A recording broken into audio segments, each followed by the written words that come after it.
పాపమేమి చేశామో తమ్ముళ్ళమయ్యామునే. తన బతుకే మామితుకై తనయులమే అయ్యాములే. మా దేవుడు మాకుండగా మరి మాదిక లోటేది, కలతకు చోటేది.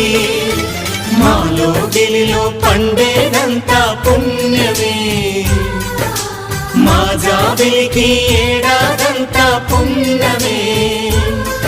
ఈ ఇంటికి మా కంటికి మణి దీపం ఈ రూపం, ప్రేమకు ప్రతిరూపం. మాలో గిలిలో పండేదంతా పుణ్యం.